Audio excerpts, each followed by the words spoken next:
কাবরেরার performance নিয়ে অসন্তুষ্ট football federation. Team management অবশ্যই হেড কোচকে আনবে জবাবদিহিতার আওতায়, এমন মন্তব্য করেছেন বাফুফের সহসভাপতি ফাহাদ করিম। এছাড়া স্কোয়াড নির্বাচন নিয়ে হেড কোচ কাবরেরা এবং ক্যাপ্টেন জামাল ভুঁইয়ার মধ্যে মতবিরোধ নিয়ে অস্বস্তিতে বাফুফে।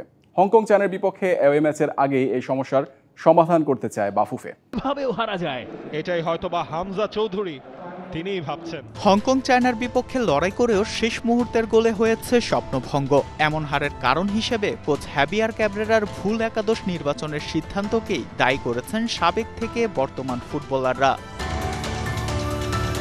হংকং চায়না ম্যাচে সেরা একাদশে রাখা হয়নি অধিনায়ক জামাল সহ জায়ান ফাহমিদুল সমিত সোমদের। ভারত ও সিঙ্গাপুরের বিপক্ষে বেঞ্চে বসে থাকতে হয়েছিল জামালকে। হংকং চায়নার বিপক্ষে ফিরতি লিগ খেলতে যাওয়ার আগে বিমানবন্দরে এই নিয়ে প্রকাশ্যে ক্ষোভও জেরেছেন বেঙ্গল টাইগার্স ক্যাপ্টেন। জামালের এমন মন্তব্যে কোচ ও ক্যাপ্টেনের দ্বন্দ্ব চলে এসেছে সামনে, যা নিয়ে অস্বস্তিতে এখন বাফুফে। আমি একটু শক্ত হয়েছি সত্যি কথা, যে কেনই ওনাকে এটা বলতে হলো। ডেফিনেটলি ওনার তো একটা কনসার্ন আছে। সো এগেইন, যেহেতু এটা একটা প্রফেশনাল টিম, ন্যাশনাল টিম, একটা প্রফেশনাল প্লেয়ার এবং হিজ দ্য সিটিং ক্যাপ্টেন, তার একটি কমেন্ট, সেটা নিয়ে আমি কোনো কমেন্ট করতে চাই না। অ্যান্ড আই হোপ হংকং ম্যাচের আগে এই ধরনের কোনো ইস্যু যেন না আসে, এটা আমি অবশ্যই আশা করি।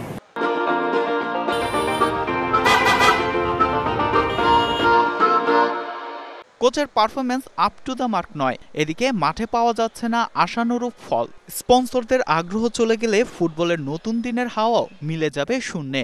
তাই কাবরেরাকে জবাবদিহিতার আওতায় আনা উচিত বলে মনে করেন ফাহাদ করিম। একজন হেড কোচ কিন্তু তার সাফল্যটা হয় তার রেজাল্টে। সো রেজাল্ট যদি আসে, definitely it is positive for him. Result না আসলে ইট ইজ নট পজিটিভ। এটা তো আসলে কারো কিছু বলার নেই। But technical team, national team, national teams committee definitely তাকে প্রশ্নের ভিতরে আনবে। এটা খুবই স্বাভাবিক এবং আমি sure as a professional coach উনিও সে ব্যাখ্যাটা দিবে। ম্যাচ হারলেও রেভিনিউ আয় নিয়ে সন্তুষ্ট বাফুফে। ভারত ম্যাচের আগে আরেকটি প্রীতি ম্যাচ আয়োজনের চেষ্টা চালাচ্ছে ফেডারেশন।